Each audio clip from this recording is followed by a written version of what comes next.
ये भारतीय संविधान से संबंधित पहली वीडियो है जिसमें हम शुरुआत करेंगे प्रस्तावना से। संविधान की प्रस्तावना, प्रीएम्बल ऑफ कॉन्स्टिट्यूशन। देखिए, संविधान में क्रमवार कुल भागों की संख्या 22 है, 22 है, जबकि total parts of the constitution are 25। अनुसूचियाँ 12 हैं और क्रमवार कुल अनुच्छेद 395, टोटल अनुच्छेद 448 हैं।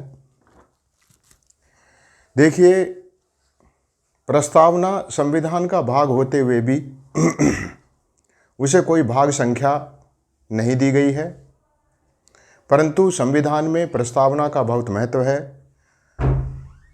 एक प्रकार से प्रस्तावना संविधान का परिचय है। इसमें संविधान का सार छिपा हुआ है, अर्थात हमारे संविधान निर्माताओं की क्या अपेक्षा थी, क्या आदर्श थे, देश के प्रति क्या सोच थी और भविष्य में देश कैसा बने,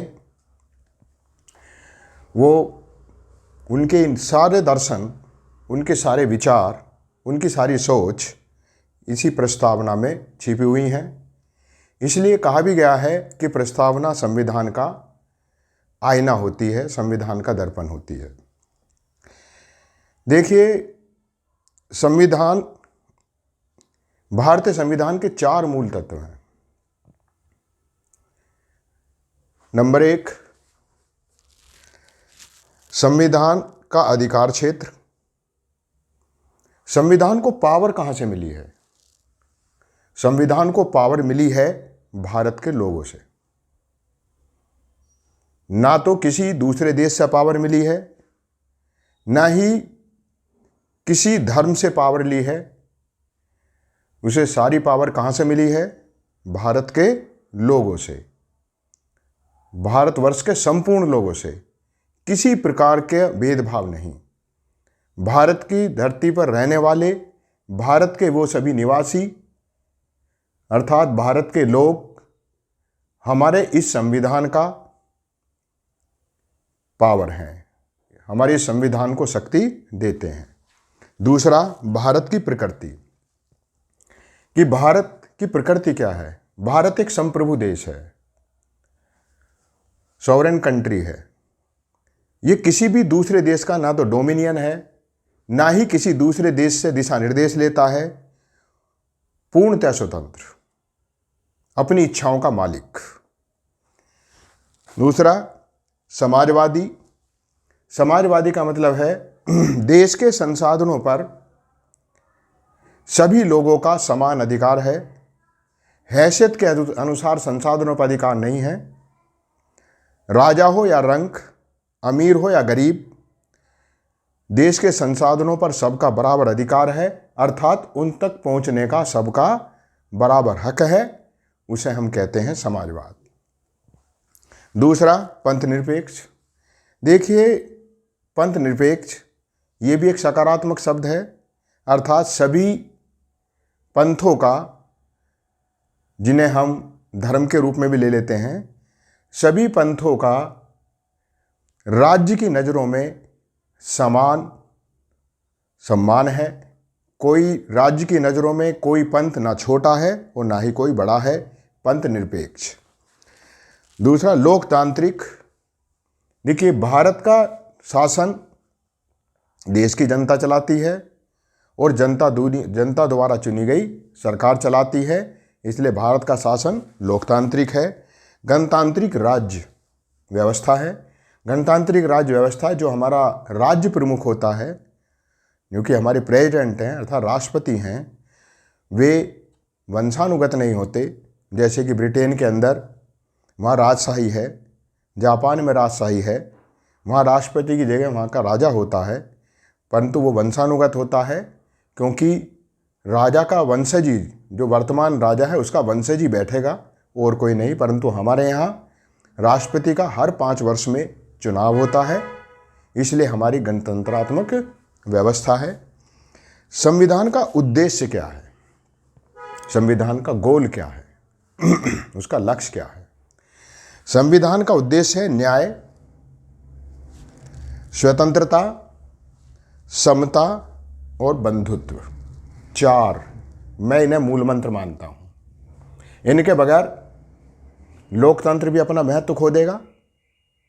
मैं कहता हूं संपूर्ण देश अपना महत्व खो देगा अगर न्याय ना हो, स्वतंत्रता ना मिले, समता ना मिले, बंधुत्व ना मिले।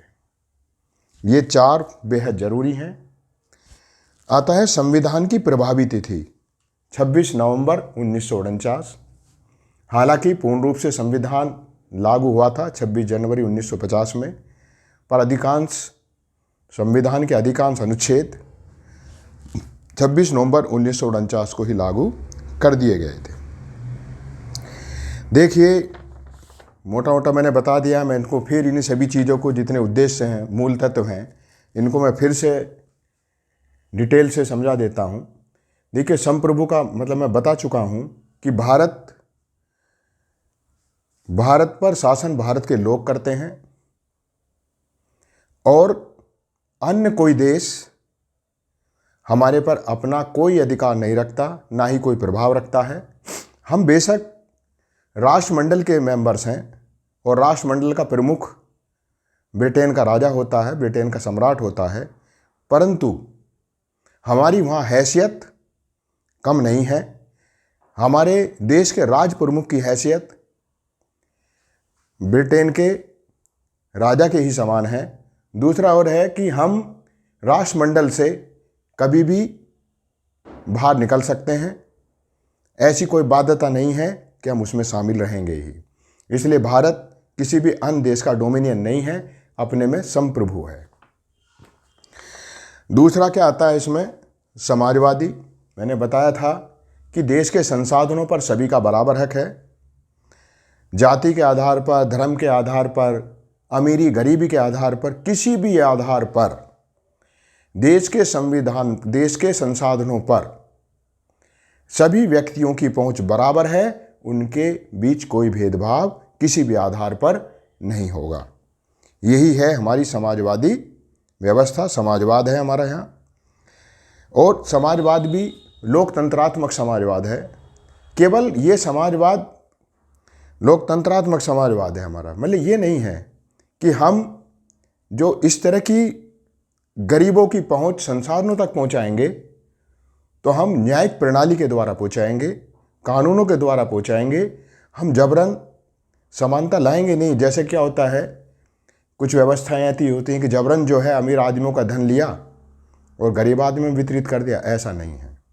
हमारे समाजवाद में ये है कि अमीर लोगों पर टैक्स का भार ज़्यादा होगा, उनकी इनकम के अनुसार होगा, और गरीब टैक्स नहीं देंगे, जिससे कि आर्थिक समानता आए। और एक तरह का हमारा ये लोकतांत्रिक समाजवाद है। देखिए, एक्सेलवियर बनाम भारत संघ के मामले में एक सुप्रीम कोर्ट ने निर्णय दिया था।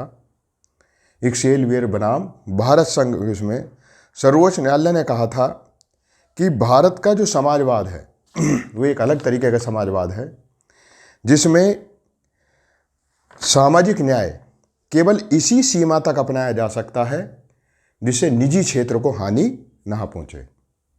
कि ऐसा ना हो सामाजिक न्याय के लिए हम प्राइवेट सेक्टर को बिल्कुल ही कमज़ोर कर दें, ऐसा नहीं है। तो इस मामले में समाजवाद को मैंने बहुत कुछ बता भी दिया है कि समाजवाद, हमारा जो समाजवाद है लोकतांत्रिक समाजवाद है। और इस वाद में सुप्रीम कोर्ट ने निर्णय भी दिया था कि हमारा समाजवाद केवल उसी सीमा तक सामाजिक न्याय को ग्रहण करेगा जिस सीमा तक वो प्राइवेट क्षेत्र, निजी क्षेत्र को नुकसान नहीं पहुंचाता है। ऐसा ही DS नकारा बनाम भारत संघ मामले में भी सुप्रीम कोर्ट ने कहा था, समाजवाद का मूल कर्तव्य क्या है? समाजवाद का कर्तव्य है, जो मूल कर्तव्य है वो है कमज़ोर वर्ग और कर्मकारों के जीवन स्तर को ऊंचा करना, मतलब कि उनकी लाइफ स्टाइल सुधारना। समझिए, अगर उनकी लाइफ स्टाइल सुधारना, ये नहीं समानता का मतलब, उन्होंने कहा था कि हमारे समाजवाद का मतलब ये नहीं है कि अमीर और गरीब बिल्कुल ही एक लेवल पर ला दिए जाएं, ऐसा नहीं है हमारा। जब भी तो निर्णय दिया था कि प्राइवेट सेक्टर का भी अपना एक महत्व है, निजी क्षेत्र का भी अपना एक महत्व है, कहीं सामाजिक न्याय के चक्कर में उसको कमज़ोर ना कर दिया जाए। हाँ, हमारा समाजवाद ये कहता है कि कमज़ोर वर्ग और कर्मकार वर्ग, जो फैक्ट्री में कारखानों में काम करते हैं कर्मचारी, उनकी जो लाइफ स्टाइल है वो एक अच्छे दर्जे की अवश्य हो। उनकी लाइफ स्टाइल ऐसी ना हो जो मानवोचित ना हो या मनुष्य के अनुकूल, मनुष्य जीवन के अनुकूल ना हो।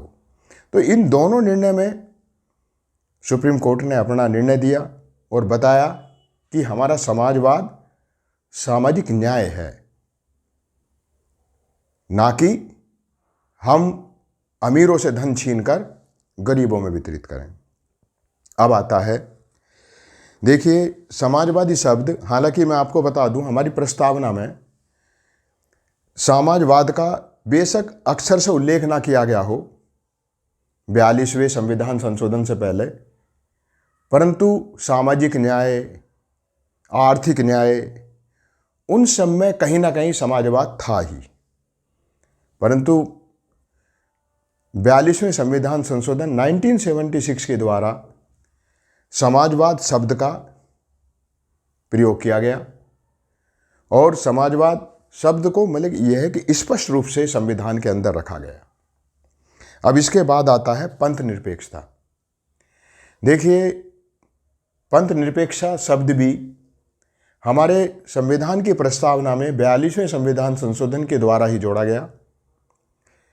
पर मैं कहूँ कि पंथ निरपेक्ष शब्द पहले से ही हमारी प्रस्तावना में था, कि जैसे धर्म और उपासना की स्वतंत्रता, उसमें पहले से ही पंथ निरपेक्षता थी, ये और अपनी संस्कृति का संरक्षण। तो मैं मानता हूँ कि ये पंथ निरपेक्षता शब्द अक्षर से नहीं था, परंतु उसकी भावना पहले से हमारी प्रस्तावना में थी।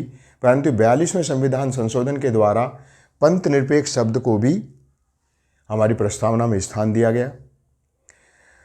और पंथ निरपेक्षता यहाँ एक सकारात्मक शब्द है। अगर मैं चीन का उदाहरण लूँ, चीन में धर्म तटस्था है, या कहिए पंथ तटस्था है, मतलब कि वहाँ राज्य किसी भी धर्म को मानता नहीं है, किसी भी पंथ को स्वीकार नहीं करता। ये चीन के अंदर सिद्धांत है। परंतु भारत के पंथ निरपेक्ष शब्द एक सकारात्मक शब्द है, जिसका अर्थ है कि राज्य की नज़रों में सभी पंथ बराबर हैं, कोई एक दूसरे से सर्वश्रेष्ठ नहीं है, सबका समान दर्जा है, सबका समान महत्व है, और भारत का राज्य, हमारा शासन सभी धर्मों को समान महत्व देता है। ये हुआ हमारा पंथ निरपेक्षता।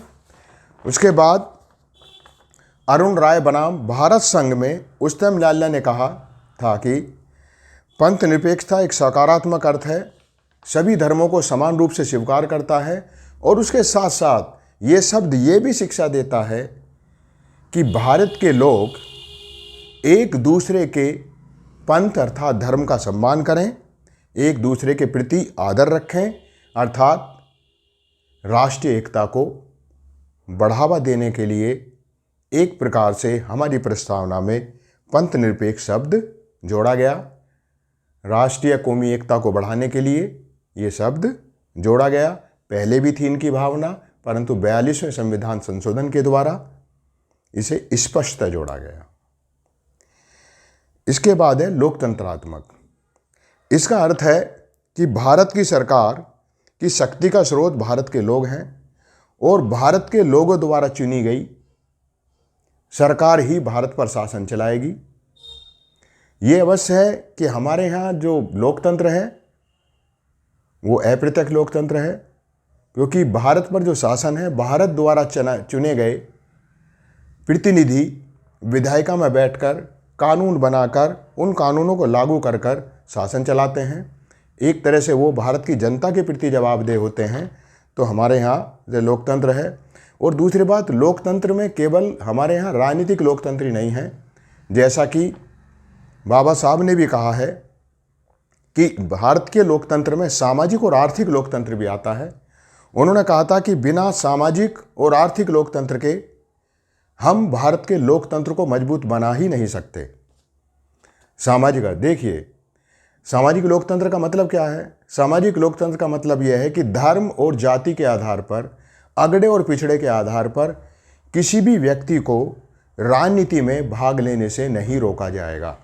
अर्थात सभी व्यक्ति जो भारत के नागरिक हैं, चाहे वो किसी भी धर्म और जाति से हैं, कुछ भी उनकी हैसियत है, अमीर हैं या गरीब हैं, सबको राजनीति में लेने का बराबर हक है।